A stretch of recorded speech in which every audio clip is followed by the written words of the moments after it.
Bismillahirrahmanirrahim. Assalamualaikum warahmatullahi wabarakatuh. Alhamdulillahirabbil alamin wa bihi nasta'inu ala umuri wadin. Assalatu wassalam ala Rasulillah amma ba'du. Pertama-tama kita panjatkan puja-puji serta syukur kita kepada Allah Subhanahu wa taala yang telah memberi kita beragam kenikmatan, yakni nikmat iman, Islam dan juga kesehatan. Tak lupa salawat dan salam semoga tercurah limpahkan kepada Nabi kita semua, yakni Nabi Muhammad SAW, yang telah membawa kita dari zaman kegelapan hingga zaman terang benderang seperti saat ini. Yang saya hormati Bapak dosen dan teman-teman semua yang saya cintai dan saya banggakan. Perkenalkan, nama saya Salsa Sadila Safha dari kelompok 5. Insya Allah saya akan menjadi moderator pada penyampaian materi kali ini. Materi yang kita bahas mengenai bela negara. Tentunya saya tidak sendiri, saya ditemani oleh partner-partner saya, yaitu Cindy Setiawati dan Siva Lutfatul Qalbi. Langsung saja ke pemaparan materi. Untuk materi pertama yang akan dibawakan oleh Cindy Setiawati, waktu dan tempat saya persilahkan. Bismillahirrahmanirrahim. Sebelumnya saya ucapkan terima kasih kepada moderator yang telah memberikan kesempatan kepada saya untuk dapat memaparkan materi pada kali ini. Nah, sebelum saya akan sedikit menjelaskan mengenai definisi bela negara. Nah, di sini saya akan menjelaskan mengenai sejarah bela negara. Nah, tepat pada tanggal 19 Desember 1948, Pemerintah Darurat Republik Indonesia atau disingkat dengan PDRI yang berkedudukan di Bukit Tinggi, Sumatera Barat yang didirikan oleh Mr. Syafruddin Prawira Negara untuk mengisi kekosongan kursi pemerintahan waktu itu. Pada saat itu Belanda melancarkan agresi militer 2 dengan menguasai ibu kota negara Republik Indonesia kali itu, yaitu Yogyakarta. Melihat keadaan sudah darurat, Presiden Soekarno dan Wakil Presiden kemudian memberikan mandat kepada Syafruddin Prawira Negara untuk segera membentuk pemerintahan darurat, yaitu yang disingkat dengan PDRI. Tak lama setelahnya, Soekarno dan Hatta ditangkap oleh Belanda dan diasingkan ke Pulau Bangka. Atas usaha pemerintah darurat Republik Indonesia, Belanda berhasil dipaksa untuk melakukan perundingan hingga akhirnya melalui perjanjian Romruyen mengakhiri segala upaya Belanda menjajah kembali Indonesia. Dan para pemimpin Republik Indonesia dapat dibebaskan. Pada tanggal 14 Juli 1949 secara resmi mandat diserah terima kembali dari PDRI ke Presiden Soekarno dan Wakil Presiden Muhammad Hatta. Untuk memperingati peristiwa bersejarah mengenai perjuangan mempertahankan kemerdekaan NKRI ini, pemerintah kemudian menetapkan tanggal 19 Desember sebagai Hari Bela Negara dengan dikeluarkannya keputusan Presiden atau Kepres nomor 20 tahun 2006. Nah, di sini ada bangunan yaitu Tugu sebagai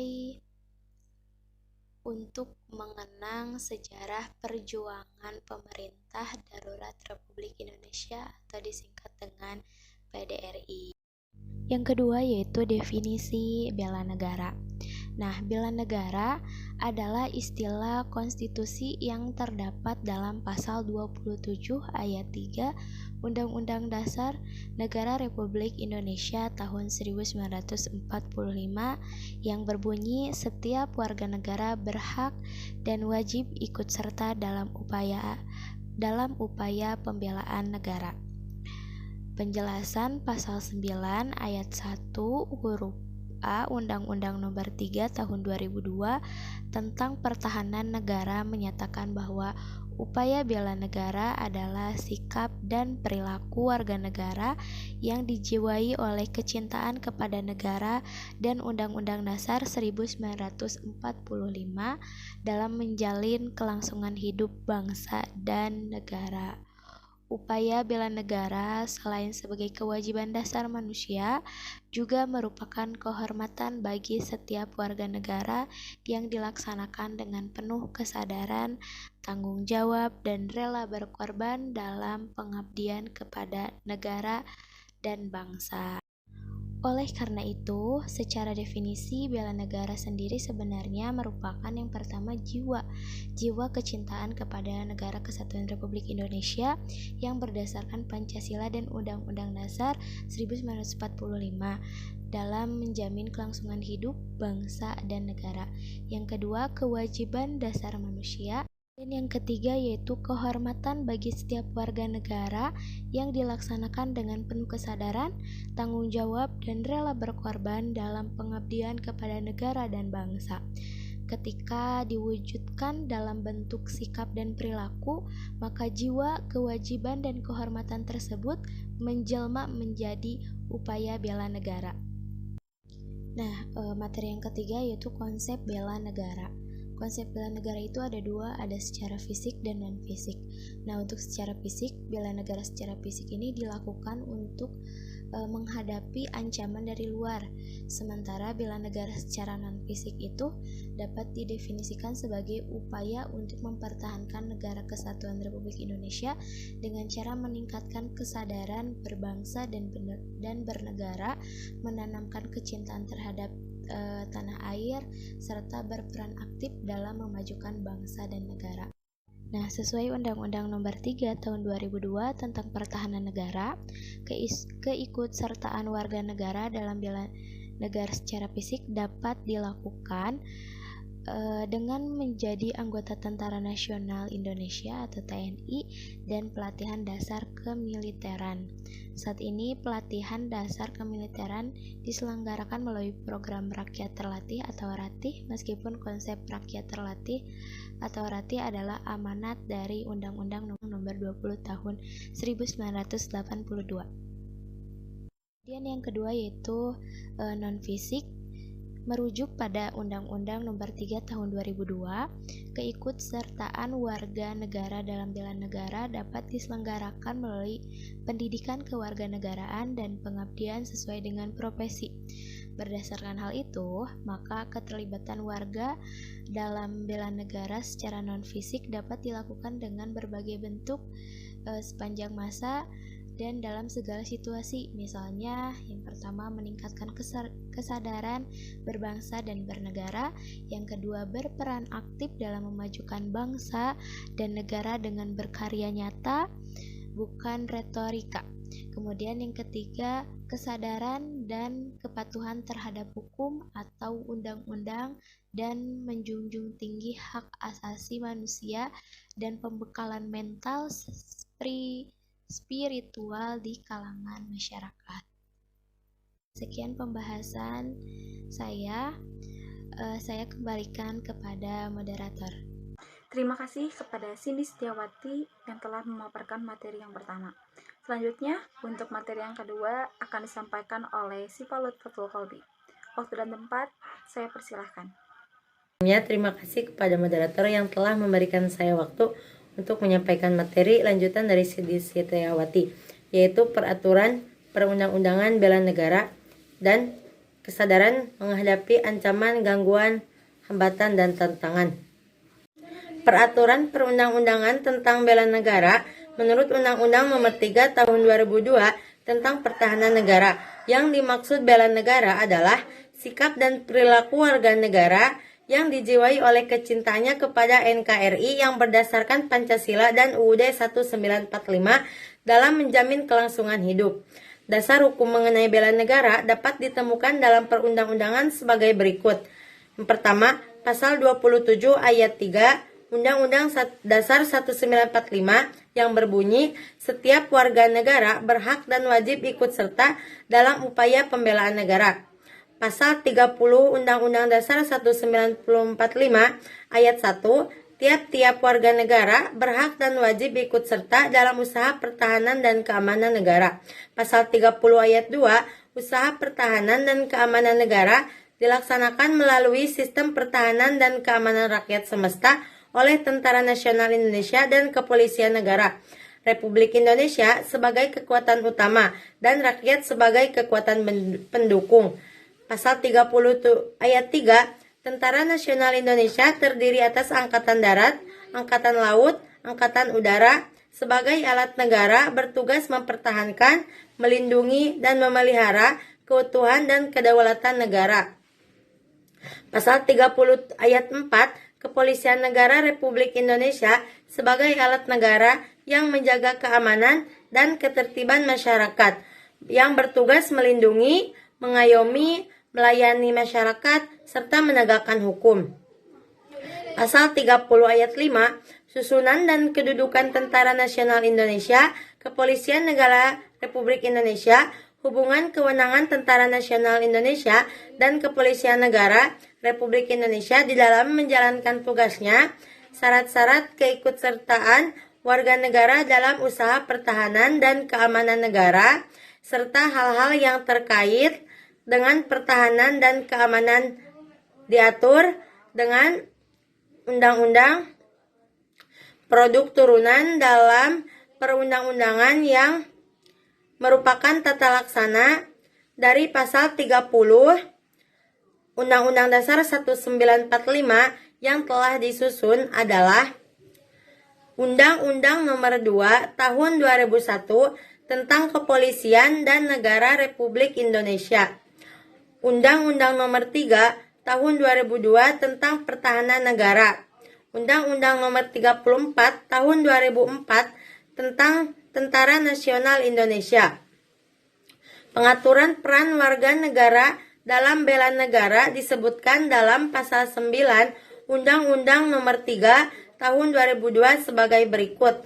Yang pertama, setiap warga negara berhak dan wajib ikut serta dalam upaya bela negara yang diwujudkan dalam penyelenggaraan pertahanan negara.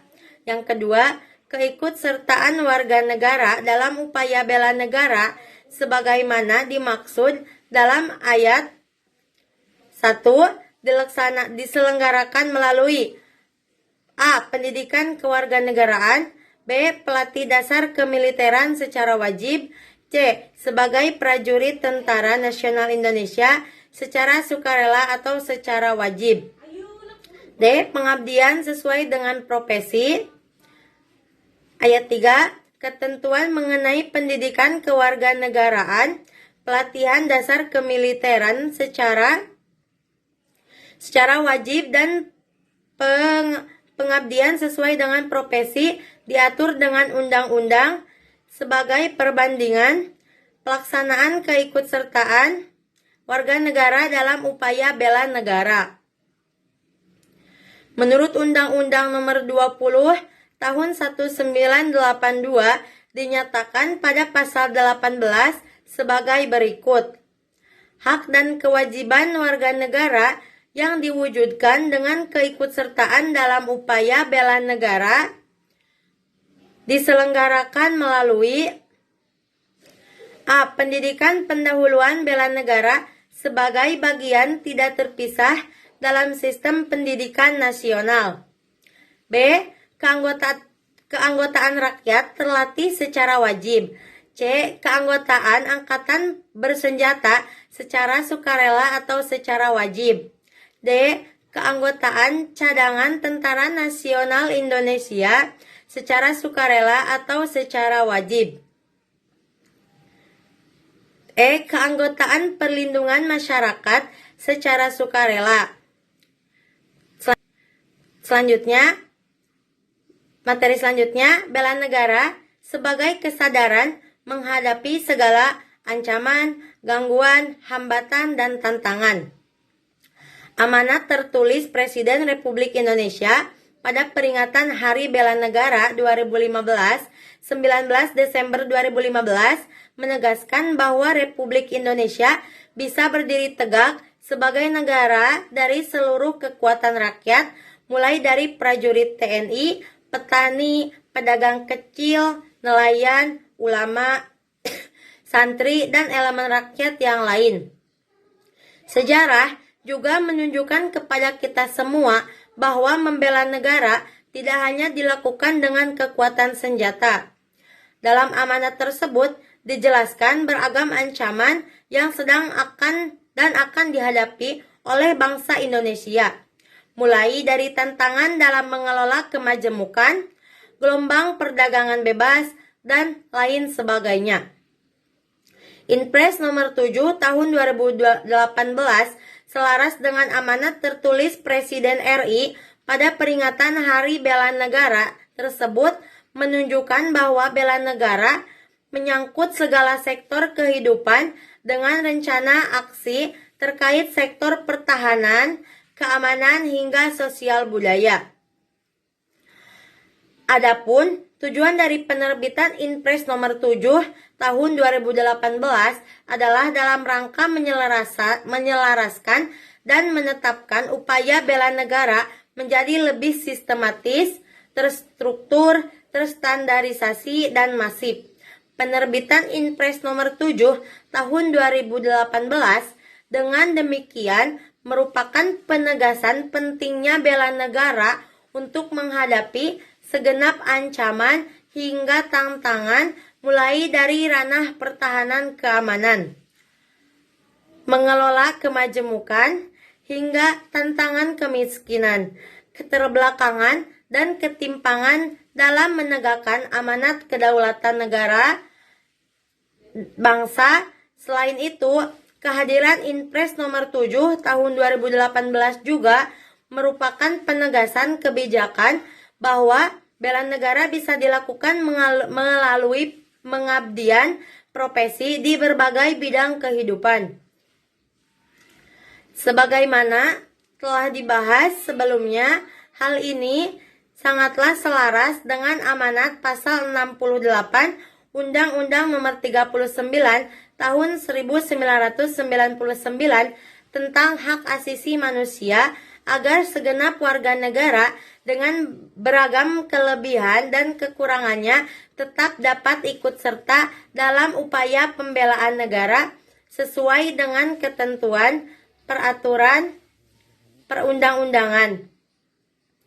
Dalam hal ini nampak bahwa Inpres nomor 7 tahun 2018 menggenapi pemaknaan upaya bela negara dalam kaitannya dengan kedaulatan bangsa dan negara, yaitu hak untuk menentukan nasib nusa, bangsa, dan negaranya sendiri.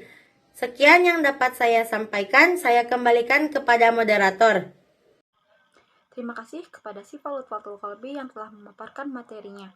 Selanjutnya, di sini saya akan memaparkan materi mengenai nilai-nilai dasar bela negara. Nilai-nilai dasar bela negara itu ada 5. Yang pertama, kecintaan terhadap tanah air. Yang kedua, kesadaran berbangsa dan bernegara. Yang ketiga, yakin kepada Pancasila sebagai ideologi negara. Dan yang keempat, rela berkorban untuk bangsa dan negara. Dan yang kelima, memiliki kemampuan bela negara baik secara psikis ataupun fisik. Yang pertama, nilai dasar bela negara. Nilai dasar bela negara yaitu dengan sikap rela berkorban demi bangsa dan negara akan dapat membangun kekuatan bangsa untuk membangun ketahanan nasional kuat, kokoh, dan handal, dan menyukseskan pembangunan nasional berpijak pada potensi bangsa negara secara mandiri. Dan yang kedua, cinta tanah air. Cinta tanah air merupakan perasaan yang tumbuh dari dalam hati yang paling dalam setiap warga terhadap tanah air. Dengan tumbuhnya rasa cinta tanah air pada setiap warga negara Indonesia akan lahir sikap dan tujuan bela negara. Dan yang ketiga, kesadaran berbangsa dan bernegara. Rasa cinta tanah air yang tinggi dari setiap warga negara perlu ditopang dengan sikap kesadaran berbangsa yang selalu menciptakan nilai-nilai kerukunan, persatuan, dan kesatuan dalam keberagaman. Diperlukan pula sikap kesadaran bernegara yang menjunjung tinggi prinsip-prinsip dasar negara Kesatuan Republik Indonesia sebagai negara hukum berdasarkan Pancasila dan Undang-Undang Dasar Negara Republik Indonesia tahun 1945. Selanjutnya, yang keempat, yaitu rela berkorban untuk bangsa dan negara. Dengan sikap rela berkorban demi bangsa dan negara akan dapat membangun kekuatan bangsa untuk membangun pertahanan nasional yang kuat. Dan yang kelima, yaitu memiliki kemampuan bela negara baik secara psikis atau fisik, yaitu kemampuan awal bela negara dari tiap warga negara diartikan sebagai potensi dan kesiapan untuk melakukan aksi bela negara sesuai dengan proses akan kemampuannya di lingkungan masing-masing atau di lingkungan publik yang memerlukan peran serta upaya bela negara. Pada dasarnya, setiap warga negara mempunyai kemampuan bela negara berdasarkan nilai-nilai dasar bela negara dari aspek kemampuan diri seperti nilai percaya diri, nilai-nilai profesi, dan sebagainya. Keutuhan wilayah, keselamatan segenap bangsa. Konsep ancaman mencangkup hal yang sangat luas, yang senantiasa berkembang merubah dari waktu ke waktu. Baik, mungkin kesimpulannya, Konstitusi Negara Undang-Undang Dasar 1945 Pasal 27 ayat 3 mengatur bahwa setiap warga negara hak dan wajib ikut serta dalam upaya pembelaan negara. Jadi, setiap warga negara juga berhak dan wajib ikut serta dalam pertahanan negara. Mungkin sekian yang dapat saya sampaikan dan rekan-rekan saya dapat sampaikan. Selebihnya mohon maaf apabila banyak kesalahan dan kekurangan. Wabillahi taufiq wal hidayah. Wassalamualaikum warahmatullahi wabarakatuh.